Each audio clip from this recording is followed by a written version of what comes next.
So anybody outside, come on in. We're going to start People's Choice now. It's one of my favorite pieces of this whole conference. And what you're about to hear are some really awesome stories. I'm going to let our MC, Greg McKenna, come up and give you more of a prelude to all that.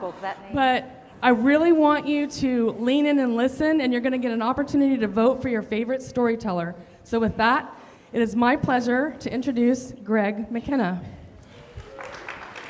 Thank you, Yvonne.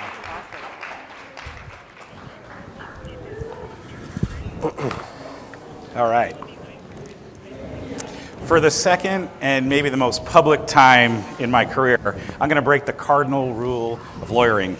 I'm going to ask you a question without knowing its answer. The first time I blew through this rule, though, I was a young associate back in Chicago. I was working on a case with my mentor at the time, and it involved a spider bite, an alleged spider bite at a direct betting facility. One of the issues in the case was the claimant's severely injured and infected area of her ankle caused, in fact, by that spider? I canvassed the medical records looking for any reference to a spider. I interviewed all the witnesses at the event to see if she reacted at the time. I gathered photos of her in her garden, working, in and amongst the shrub bushes. And I remember it like it was yesterday. I took the deposition of a doctor. We sat in a cramped examining room in the cavernous Good Samaritan Hospital off of 95th Street. I was making my way through my questions, following my outline. I marked and used my exhibits. I pressed the record to show that the evidence simply did not justify the story. And towards the end of the deposition, I was feeling proud of myself. I was thinking back to my trial ad days and moot court and all my rules of evidence, and I specifically remember engaging the doctor in what's known as a one-word cross. And I sounded like this: "Doctor, you'd agree with me that the patient's injury could have been caused by her ill-fitting shoes." I'm still here. I just wanted to let you know. In fact, doctor, but I'm still here. This could have been caused by anything. Isn't that right? He said, "Yes, counselor. Like a spider in your facility." And the air went still.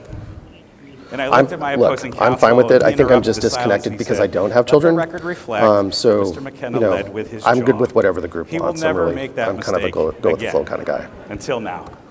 I'm Greg McKenna. It's so much of a pleasure to be here at the 2022 People's Choice Awards. As Yvonne said, we're going to have some really, really fun engaging through text.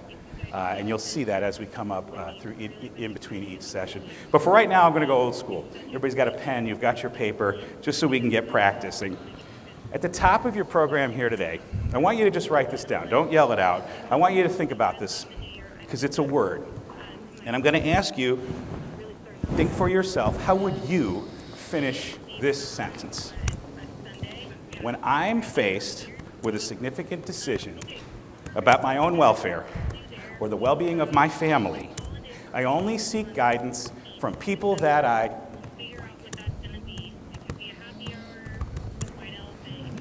For me, the answer's found in what we call tenet number 8 of the Gallagher Way, which is proudly posted at our home office in Rolling Meadows. And the word is trust.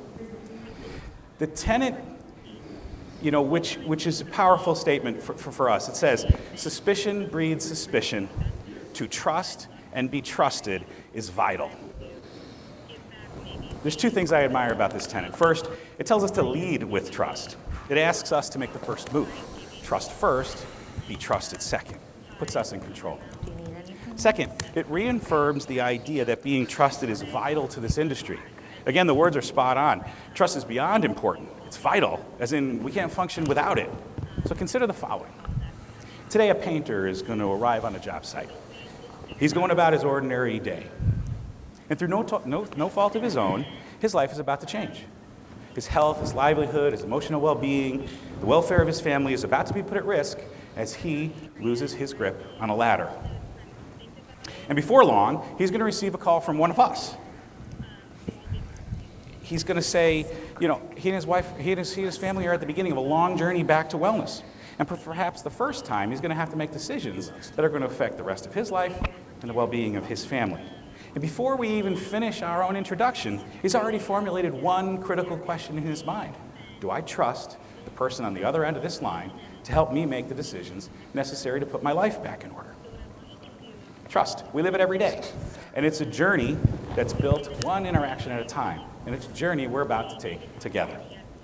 It's a great privilege to join all of you here at the Laude Awards and certainly here at the People's Choice, and to share this stage with our presenters who are ready to inspire you, lead you towards a new horizon for this industry, and to once again honor the memory of David DiPaolo with the 2022 People's Choice Awards.